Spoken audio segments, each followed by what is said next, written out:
Okay guys, that's the famous 6.75 litre Rolls-Royce V12 twin turbo engine. And if you're wondering, if you're registering this under company, the road tax will be 54,000 ringgit a year. Yeah, it'll cost you a Myvi a year just on road tax, alright? But if you're a Rolls-Royce owner, that's nothing, right? Lovely powertrain. You can see how low they mount the engine compared to the height of the engine bay.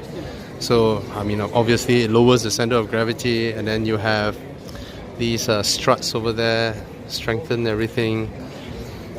I wouldn't say it's a very attractive looking engine cover, but it's classic Rolls-Royce design, you know, very understated type. Okay, but I wish they go for the Lexus touch, you know, where everything's covered up.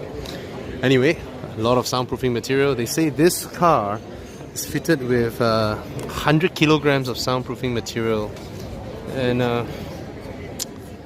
even the tires are soundproof. These tires are very quiet. It's clean. And you know, as a Rolls-Royce, this thing stays constant when the wheels turn.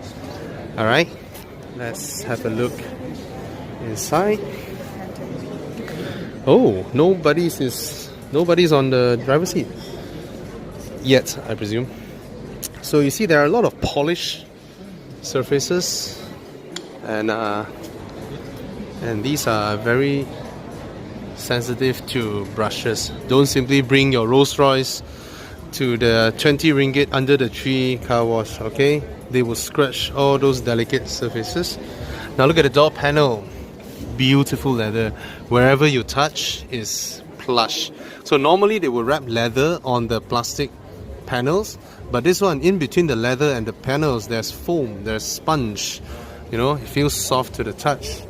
And the wood veneers that they use, they painted the wood that dark that it almost miss. I mean, you might almost miss it as wood. Look at that. Absolutely beautiful. And these are very high quality leather, obviously, and interesting that they don't do any sort of patterns over it. It's just clean, beautiful leather.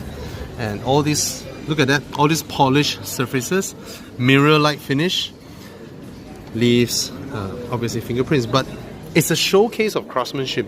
It's not there to, you know, to say that, hey, it's not tahan, but I mean, your silk t-shirt won't be as tahan as your jeans one, right?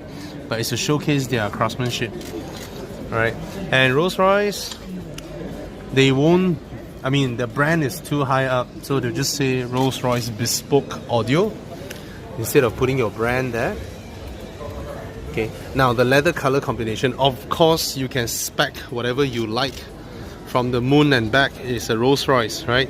And when you buy a Rolls-Royce, they have this light that can simulate the location of the sun on where you stay to see the effect of that on your car. So that is Rolls-Royce levels of attention to detail. And look at the mats here, okay?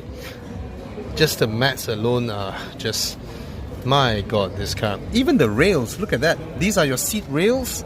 Normally they just leave it at that. The seat rails are polished, mirror finish surfaced as well. Okay, even all this, lovely. Even this leather finishing is fantastic. Okay, hand stitched to the highest quality.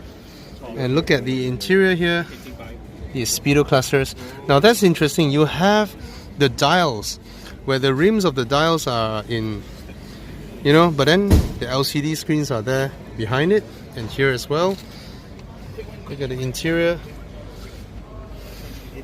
I never really liked the design of this, but then it's just high quality stuff all around. Okay, leather finish, and it doesn't feel as wide, as big as the Phantom. Of course, the positioning of this car is not supposed to be on top of the Phantom. In fact, it is positioned below the Ghost, I would say. Is it below? It's 1.8 million before taxes. So with taxes in, you are looking at 3.6 million. So you can see the dash sort of is a symmetrical dash, I would say. So it helps them to, you know, migrate from left-hand drive to right-hand drive. But anyway, it's a Rolls-Royce, okay?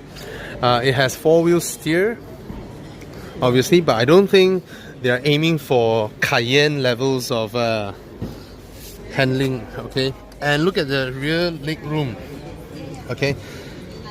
It can't be compared to the Phantom or the Ghost because it's a sporty SUV, I guess. I mean, just enough room to feel luxurious, but not the type of room where you can stretch out literally.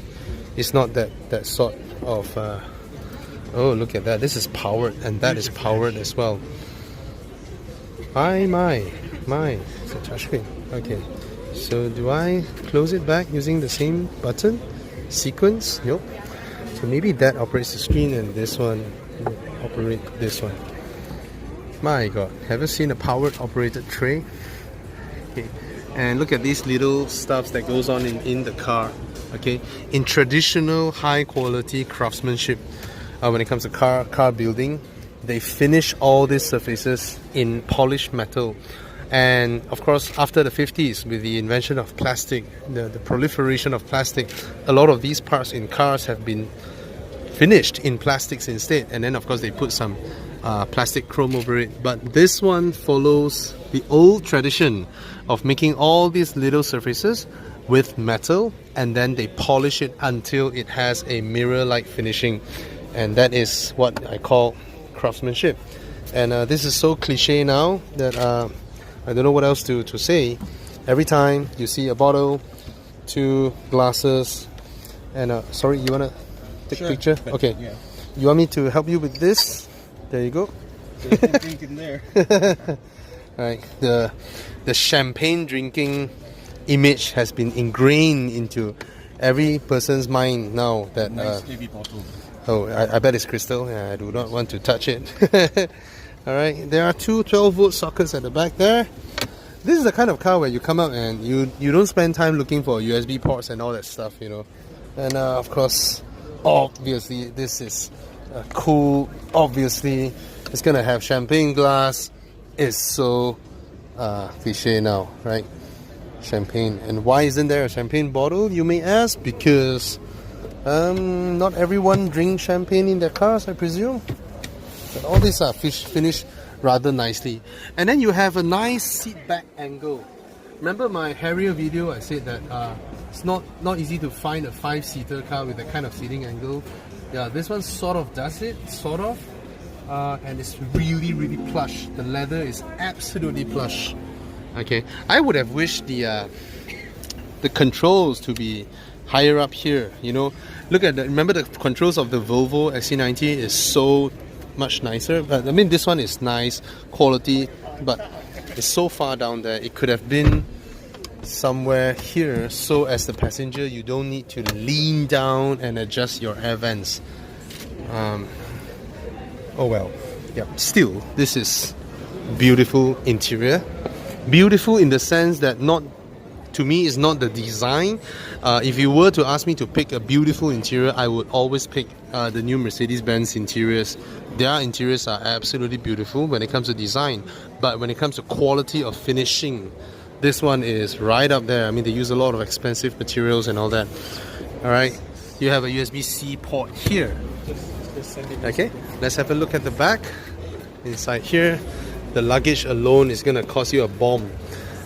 Now let's make a guess. Is this more expensive or one from, let's say, Hermes?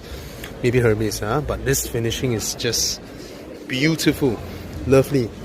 The boot is not small, I'm surprised. And then if you press this, that should glide out and you can spec the seats. Okay, but I mean, when you have a split folding tailgate, this is already the seat, right? You don't need a seat on a seat. Okay, so yeah, lovely car, very expensive. I would rather buy 3 Range Rover Vogues rather than one of these. Okay, because the Range Rovers offer that kind of luxury as well. However, it's not a Rolls Royce. Alright, when you drive to the Hotel Valet, if there's a Rolls Royce there, you will not have a chance to be the car that is permanently left there.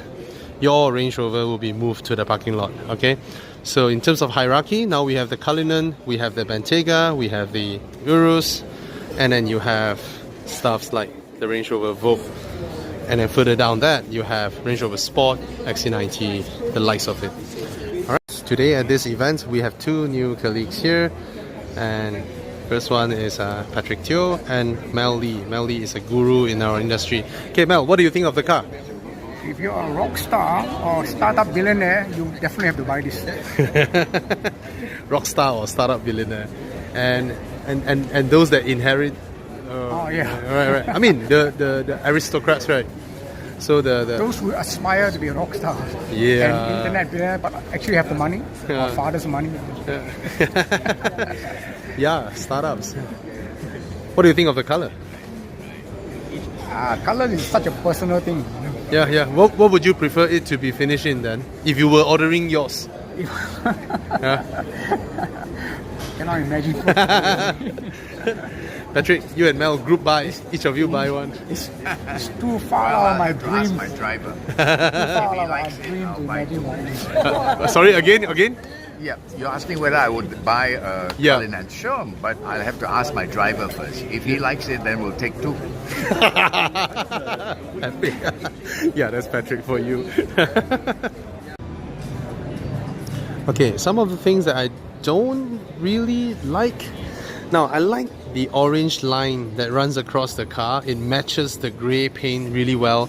And look at the interior, right? But if this were to be painted, then it would be even more epic, right? But it's just a sticker. And the other thing would be the reverse cameras. Why is it exposed instead of hidden inside here, or retract down? Something more sophisticated at least, that would be fit of Royce's stature. Alright, so this looks very familiar, like some BMW buttons. So 1.8 million, is it expensive? No, it's a Rolls-Royce. So 1.8 million before tax. After tax, it should be anywhere from 3.6 to 4 million. And yeah, that's the price of 4 Range Rover Vogues that you're paying. But then, this is a Rolls-Royce. Alright? Yeah. So what else I don't like? The keyhole. Now, why is the keyhole out here? Why is that so? Right? It's a beautiful car, clean lines, it's modern. Why is there a keyhole here? Right, you have Alfa Romeos that hide their keyholes inside the door handles and things like that. Think about this. Imagine you are a Rolls-Royce customer, okay, and maybe your key runs out of battery or something like that, but you need the mechanical key, right? They put it right out there so that the owner can take out the key and immediately slot it in, instead of having to fiddle or kneel down, pull open the door latch and try and stuck the key in. That is not something that looks rather aristocratic, I would say, right? So that is what that means, is the person who's driving the car is more important than the car itself. See that? That's the meaning behind. Alright? A form of they just don't want the owner to go through the hassle. I guess so. But there are better ways of plugging the keyhole, right? Maybe here or here there. So that's an excuse. Right. So there you go, the Rolls-Royce Cullinan. Okay, guys, this is the new Rolls-Royce Cullinan, and pictures doesn't look that good, even videos, but in real life the car looks absolutely stunning. This color, they call it the Infinity Black, or I call it the very, very grey, very, very dark grey, because it doesn't look like black color to me. But anyway, now this car is very long, very big, very large, very huge. In fact, in terms of proportions, right, it only looks like a Phantom with the tail lopped off, because in terms of height, the Phantom, I remember, is very, very high as well. Now let's look through the car. The headlamps, these are laser headlamps, and they can shoot out a beam of 600 meters. 600 meters, can you imagine that? Alright, you can, they say you can light up the runway of KIA. Alright, the grills, these are polished metal grills, okay, and polished mirror-like surfacing is throughout the entire car. Look at this This it's not even chrome, it's polished aluminium, and this thing runs all the way down here. One execution. And I tell you, when it comes to car manufacturing, that is extremely difficult to achieve. Very, very hard to achieve that. Okay, and you see a lot of scratch surfaces there because polished mirror finishing metal is delicate. It is a very, very delicate how do I put that, finishing. Okay, and let's not say that, oh, hey, that is not practical, blah blah blah, right? But that is a showcase of expensive finishing that they employed into this car. Okay, you have the coach opening doors at the back. I mean, we used to call them suicide doors, but maybe that's not very apt. You see, that's how the doors open. Look at that, absolutely stunning. Okay, and you push a button and they close by itself. Right, lovely. And let's open the doors. Okay, let's open the doors, and you can, yep, you can see here, that's the umbrella. Press this button and the umbrella comes out so that the drivers can take it out. And for the rear passenger, now this umbrella is 1.8 million before tax, and it comes with a car. Alright, lovely, lovely. A Rolls-Royce tradition. Now, the line I like most, look at the back here. That part is the one that I like most, that squared off part, and then the rear tail lamp. And you see that? It's both split folding. Okay. Now, look at the hatch. Do you notice one thing? You can't find struts. There are no powered struts or hydraulic struts. The whole thing is supported at its heaviest place there with two motors. I cannot imagine the weight of this thing even after fully engaged. Is crazy. Alright, maybe it achieves a cleaner look by not having the struts, but I don't know, man. That just looks oh well. Let's go to the other side. Okay, look at the car from a distance. Now if you pull on the spirit of ecstasy there, that thing will just like pop in, you know. And there's a name for that. That's called Emily. Right? And very, very classic Rolls-Royce design here, unmistakable. And this car is just absolutely massive. Alright, so yep,